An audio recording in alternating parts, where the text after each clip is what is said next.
Good morning, dear student. Welcome back to our live classes. Last classes, I will discuss about difference between crystalline solid and amorphous solid, and difference between anisotropy and isotropy properties. Clear? Today, I will discuss about types of crystalline solid.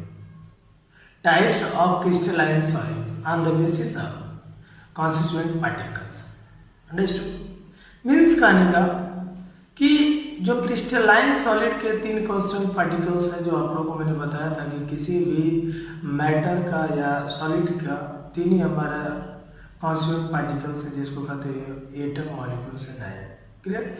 इस atom molecule और ion के base पे crystalline solid को 4 types में classified किया गया है। कितने पार्ट में क्लासिफाइड किया गया है? 4। Clear? There are 4 types classification of crystalline solid. तो पहला जो क्रिस्टलाइन सॉलिड है वो है आयनिक सॉलिड। जो दूसरा क्रिस्टलाइन सॉलिड है वो क्या है? Molecular solid. जो तीसरा क्रिस्टलाइन सॉलिड है वो क्या है? Covalent and network solid.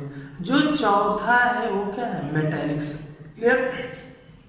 सबसे इंटरेस्टिंग चीजें है कि ये सारे क्रिस्टलाइन सॉलिड के ही टाइप्स हैं, बट सबका कॉन्स्टिट्यूएंट्स क्या होता है? डिफरेंट होता है, और उन कॉन्स्टिट्यूएंट पार्टिकल्स के बेस पे ही उनका नाम अलग अलग पड़ा है और बाइंडिंग फोर्स के बेस पे इनका नाम अलग अलग पड़ा है। क्लियर? इट मींस जो आयनिक सॉलिड है उनका कॉन्स्टिट्यूएंट पार्टिकल्स आयंस हो जाएंगे, और जैसे कि आप लोग लास्ट क्लासेस में पढ़ चुके हो कि आयंस 2 तरह के होते हैं, कैटायंस होता है और एक एनायंस होता है। क्लियर?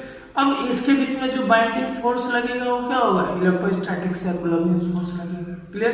क्योंकि आप लोग पीछे क्लास में फिजिक्स में पढ़े हो कि 2 अपोजिट चार्जेस के बीच में जो फोर्स लगता है उसको क्या कहते हो? इलेक्ट्रोस्टैटिक्स फोर्स कहते हो। क्लियर? क्या कहते हो? इलेक्ट्रोस्टैटिक्स फोर्स कहते हो। क्लियर? तो आपने समझ लिया कि आयनिक क्रिस्टलाइन सॉलिड होगा जो उसमें हमारा जो कॉन्स्टेंट्स होगा आयन होगा, और उसका जो बाइंडिंग फोर्स होगा वो बाइंडिंग फोर्स क्या होता है? Electrostatic force. क्लियर? दूसरी चीजें आपने पढ़ा मॉलिक्यूलर सॉलिड। तो मॉलिक्यूलर सॉलिड का जो कॉन्स्टिट्यूएंट पार्टिकल्स हो सकता है या तो मॉलिक्यूल होगा और नहीं तो एटम, क्योंकि मॉलिक्यूल नहीं तो atom, most of the molecule होगा। और उसमें बाइंडिंग फोर्स क्या होता है? Van der Waals force.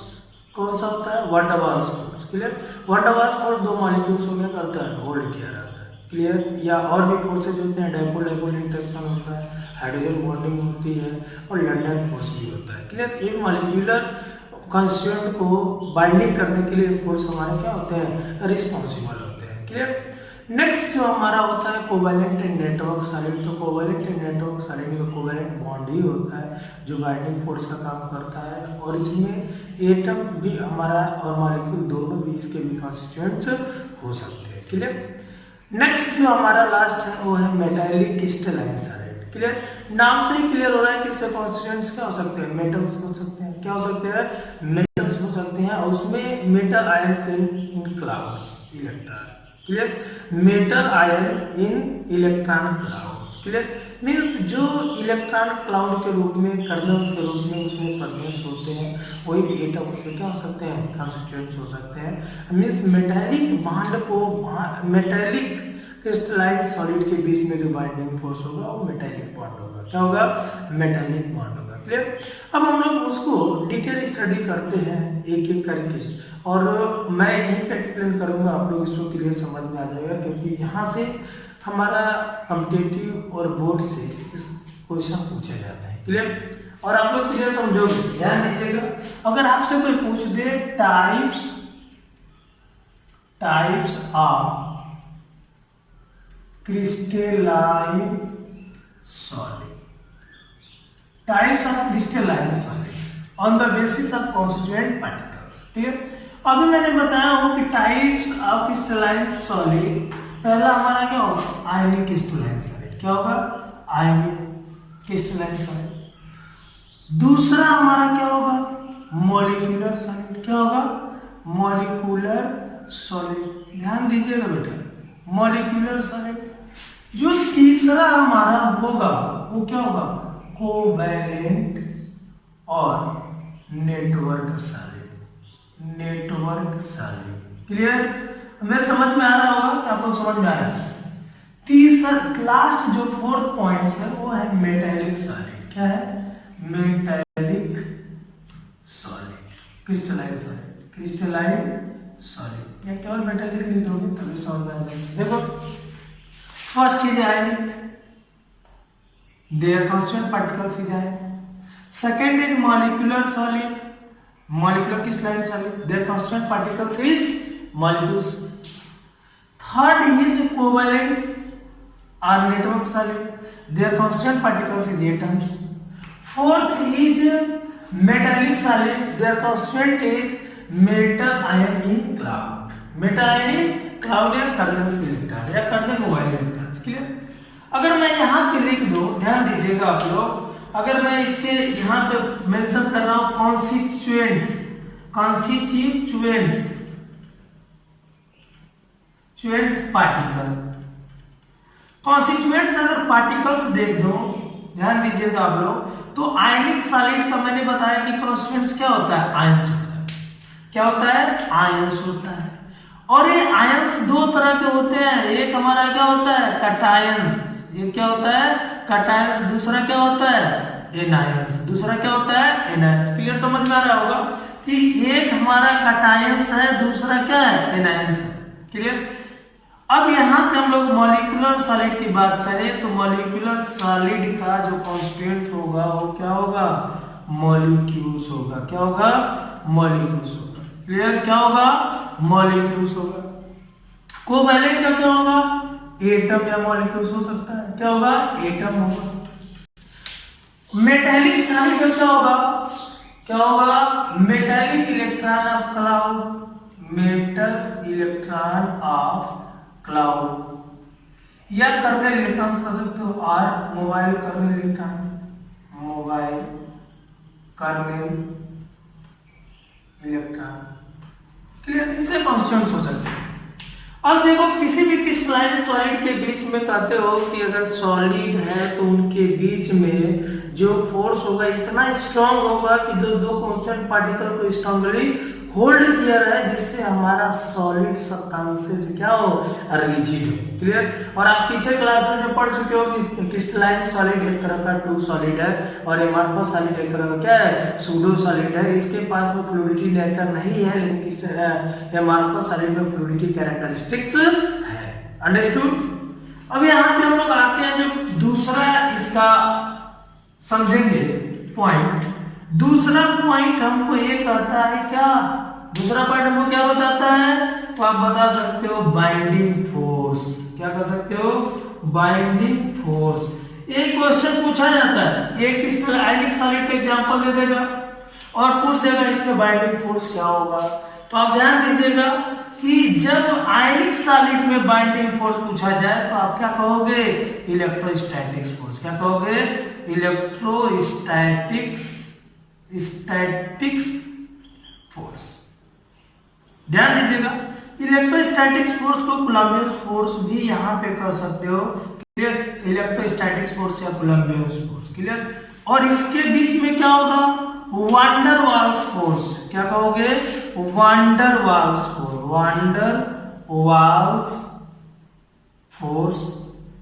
Force या और करके लिख सकते हो dipole dipole interaction, dipole dipole interaction, या क्या कर सकते हो? लंदन फोर्स है, या क्या कर सकते हो? डिस्पर्स लंदन फोर्स हो गया। देखो वांडर वाल्स फोर्स है, dipole dipole interaction, London force या हाइड्रोजन बॉन्ड। क्या होगा? हाइड्रोजन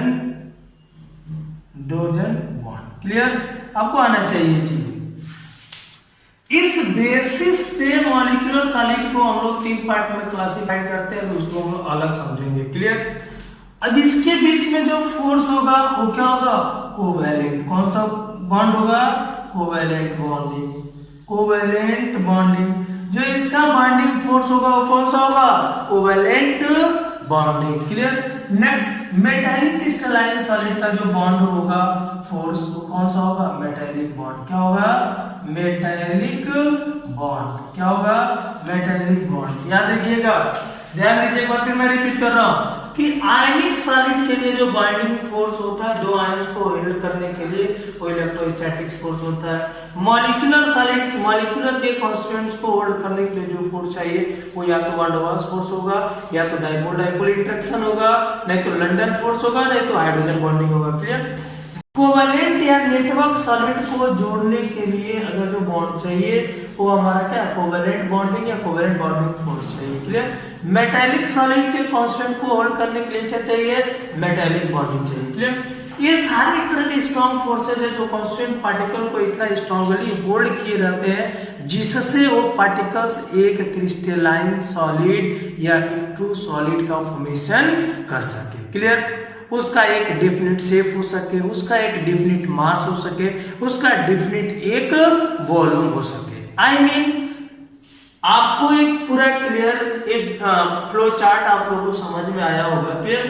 नेक्स्ट पॉइंट जो तीसरा पॉइंट हम इंक्लूड करने जा रहे हैं, तीसरा पॉइंट से इसके एग्जांपल्स को समझेंगे। क्या समझेंगे?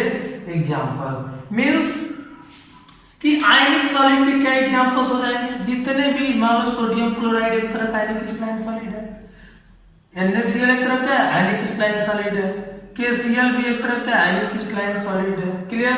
फिर और भी हमारे एग्जांपल दे सकते हो कि KCl आयनिक क्रिस्टलाइन सॉलिड, मैग्नीशियम क्लोराइड भी एक आयनिक क्रिस्टलाइन सॉलिड है, KNO3 भी एक तरह का क्रिस्टलाइन सॉलिड है, एक्सेट्रा। और is examples of ionic crystalline solid. Clear? Because though question is given that given examples then identify which types of crystalline solid means कहने का कि क्वेश्चन क्या होता है, एग्जांपल दे देगा और एग्जांपल देने के बाद आपसे कह देगा कि आप आइडेंटिफाई करो कि आयनिक सॉलिड है कि मॉलिक्यूलर सॉलिड है कि कोवेलेंट सॉलिड है कि मेटालिक सॉलिड है। क्लियर? सबको क्लियर समझ में आ गया होगा। अब देखो यहाँ पे मॉलिक्यूलर, अभी हम लोग रिसेंटली समझे हैं कि आयनिक सॉलिड का कांस्टेंट क्या है, आयनिक सॉलिड मॉलिक्यूलर सॉलिड का कांस्टेंट्स क्या है, और कोवेलेंट या नेटवर्क सॉलिड का कांस्टेंट्स क्या है। कोवेलेंट और नेटवर्क सॉलिड का, नेटवर्क सॉलिड क्रिस्टलाइन सॉलिड का क्या कांस्टेंट्स है। क्लियर? कांस्टेंट जानने के बाद हमने बाइंडिंग फोर्स जानना, बाइंडिंग फोर्स के बाद हम लोग क्या जानेंगे? प्रॉपर्टी जानेंगे। क्या जानेंगे? प्रॉपर्टीज। ध्यान दीजिएगा। तो आयनिक क्रिस्टलाइन सॉलिड हमारा क्या होता है? हार्ड होता है। क्या होता है? हार्ड होता है। ध्यान दीजिएगा। हार्ड क्यों होता है? क्योंकि इलेक्ट्रोस्टैटिक फोर्स क्या होता है? स्ट्रांग होता है। ब्रिटल होता है। ब्रिटल आप जानते हो, टूट जाएगा, ब्रिटल होगा। ब्रिटल और क्या होगा? इन case of solid state, in case of solid state poor conductor of electricity and thermal, electricity and thermal। यहाँ पे पुअर कंडक्टर की जगह पे नॉन कंडक्टर भी हम लोग मेंशन कर सकते हैं, क्योंकि सॉलिड स्टेट में जो आयनिक क्रिस्टलाइन सॉलिड होता है वो कंडक्टर की तरह बिहेव नहीं करता है। क्लियर? बट कंडक्ट, ऐसे लिख सकते हो, but conduct in molten state but conduct in molten state। Electricity और इसका कंडक्टिविटी हो जाती है कब? जब वो molten state में होता है। जैसे आपसे पूछा जाता है, कई बार क्वेश्चन पूछा गया कि जो सोडियम क्लोराइड है वो सॉलिड स्टेट में इलेक्ट्रिसिटी और हीट का कंडक्ट नहीं होता है बट molten स्टेट में कंडक्ट है। व्हाई? तो आप बता सकते हो कि इन case of solid state do not form ions, means in case of solid state किसमें आयन का फॉर्म नहीं होता है, but in case of aqueous mode, जैसे सोडियम क्लोराइड है एक्वस मोड में प्रोड्यूस करता है Na+ और Cl- आयन का फॉर्म करता है। जब ये आयंस का फॉर्म करेगा तो ये आयन हमारा हेल्प करते हैं किसके लिए? कंडक्टिविटी के लिए। क्लियर? तो आप बता सकते हो कि हमारा जो आयनिक क्रिस्टलाइन सॉलिड होता है वो हार्ड होता है, ब्रिटल होता है, और इन केस ऑफ सॉलिड स्टेट में हमारा क्या होता है? इलेक्ट्रिसिटी का पुअर कंडक्ट या थर्मल का पुअर कंडक्ट होता है, क्योंकि उस केस में उसके पास आयन नहीं होता है और इस आयनिक क्रिस्टलाइन सॉलिड एक न्यूट्रल मॉलिक्यूल की तरह बिहेव करता है। क्लियर? लेकिन जैसे वो मॉल्टेन स्टेट में होता है वहां से आयन प्रोड्यूस होता है और ये आयन रिस्पॉन्स ले लेता है कि हम उसको क्या कर सकते? कंडक्ट करा सकते। क्लियर? तो ये से कई बार बोर्ड में क्वेश्चन पूछा जा चुका है कि why sodium chloride is non conduct of electricity in solid state but conduct in molten state. तो आप बता सकते हो यहाँ से clearly, in case of molten state produce क्या ion, but in solid state do not produce ion. और यही आयन रिस्पॉन्स होते हैं क्या करने के लिए, करंट प्रोड्यूस कराने के लिए, इलेक्ट्रिसिटी प्रोड्यूस कराने के लिए। क्लियर। अब हम लोग जानेंगे properties of molecular solid. Clear. तो मॉलिक्यूलर सॉलिड हमारा सॉफ्ट होते हैं, मॉलिक्यूलर सॉलिड क्या होते हैं, सॉफ्ट होते हैं, और poor thermal and electricity conduct, electricity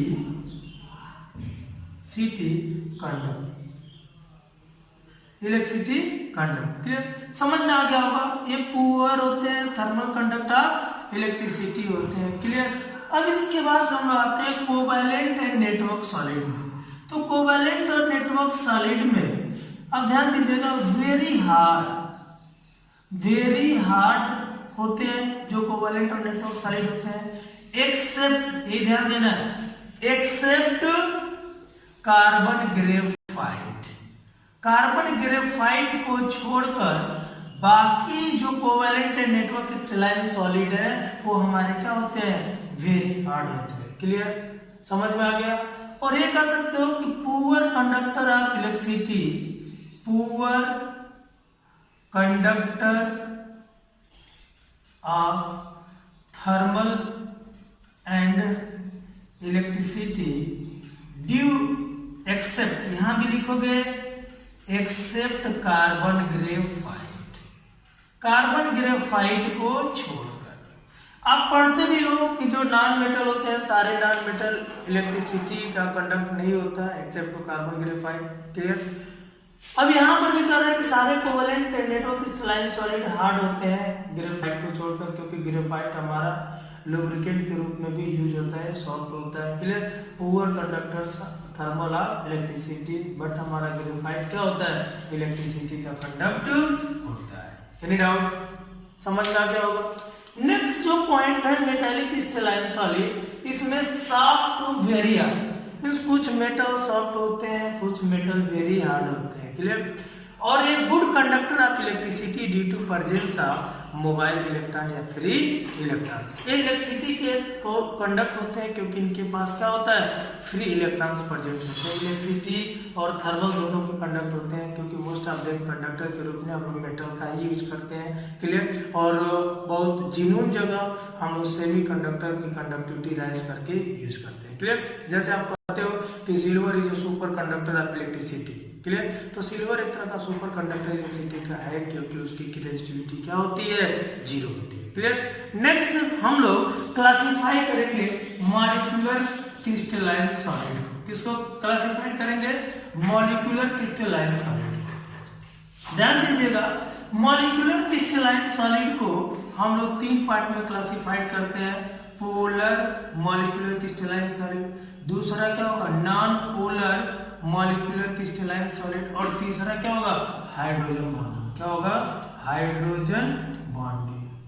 hydrogen bonding आप लोग क्लियर समझ में आ गया होगा कि जो मॉलिक्यूल्स होते हैं वो कुछ मॉलिक्यूल पोलर होते हैं, तो पोलर मॉलिक्यूल के बीच में डाइपोल डाइपोल इंटरेक्शन होता है, डाइपोल डाइपोल इंटरेक्शन होता है। और जो नॉन पोलर होते हैं उसके डिस्पर्सन या लंडन फोर्स होता है। कौन सा होता है, लंडन फोर्स होता है।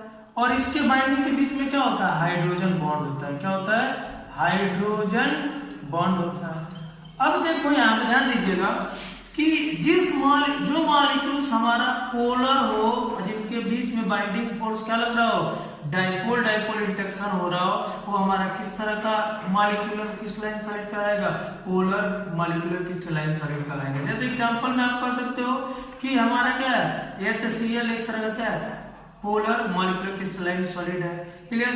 SO2 एब्स्ट्रैक्ट, ये हमारे साथ क्या है, पोलर मॉलिक्यूलर क्रिस्टलाइन सॉलिड, क्योंकि इसके बीच में कौन सा बाइंडिंग फोर्स लग रहा है, डाइपोल डाइपोल इंटरेक्शन लग रहा है। क्लियर। जैसे नॉन पोलर मॉलिक्यूल्स है, दूसरा तीसरा हमारा हाइड्रोजन, तो नॉन पोलर लंडन फोर्स लग रहा है, जैसे CO2 हो गया, CO2 के बीच में क्या लग रहा है, लंडन फोर्स लग रहा है। तो जो बाइंडिंग फोर्स अगर लंडन फोर्स हो जाए, Cl2 हो जाए एक्सेट्रा, तो इन मॉलिक्यूल को हम non polar molecular crystalline solid करें। क्लियर? देख लो फोर्स के बेस पे मॉलिक्यूलर क्रिस्टलाइन सॉलिड डिफरेंस हो रहा है। अब देखो इन मॉलिक्यूल के बीच में होल्ड करने के लिए हम लोग क्या कर रहे हैं, लंडन फोर्स का यूज कर रहे हैं, बाइंडिंग फोर्स करते हैं, क्या कहलाएगा, molecular crystalline solid. Hydrogen bonding आप पीछे क्लासेस में पढ़ चुके हो कि जब पीरियोडिक टेबल्स में मोर इलेक्ट्रोनेगेटिव एलिमेंट्स बताया गया, फ्लोरीन, ऑक्सीजन और नाइट्रोजन, जब ये हाइड्रोजन से रिएक्ट करते हैं तो उनके बीच में इंटरेक्शन डेवलप होता है और उस इंटरेक्शन के बेस पे उसके बीच में पार्शियली बॉन्ड डेवलप होता है, जिसको आप क्या कहते हो, हाइड्रोजन बॉन्ड कहते हो। और उसमें डिटेल्स पढ़े थे कि हाइड्रोजन बॉन्ड हमारे कितने तरह के होते हैं, दो तरह के, एक इंटर है कि दूसरा इंट्रा, इंटर हाइड्रोजन बॉन्ड और दूसरा इंट्रा हाइड्रोजन बॉन्ड। क्लियर? तो जो मॉलिक्यूलर सॉलिड हाइड्रोजन बॉन्ड से होल्ड हो रहा हो उसको हम लोग क्या कहेंगे, hydrogen bonding molecular crystalline solid. Like as example that water molecule हो गया, अमोनिया मॉलिक्यूल्स हो गया, हमारा हाइड्रोजन फ्लोराइड मॉलिक्यूल्स हो गया एक्सेट्रा। ये जब भी होल्ड होगा, जैसे वाटर आइस बनेगा तो इसमें हमारा मॉलिक्यूलर क्रिस्टलाइन सॉलिड बनेगा, तो इसमें कौन सा बॉन्ड दो वाटर मॉलिक्यूल को होल्ड करने के लिए जो रहा है, हाइड्रोजन बॉन्ड। कौन सा force, hydrogen bonding force. Clear? समझ में आ गया होगा। क्लियर? नेक्स्ट लेक्चर में हम लोग क्या पढ़ेंगे, क्रिस्टलाइन लैटिस। क्या पढ़ेंगे, crystalline lattice, unit cell. Clear? Types of unit cell. Thank you.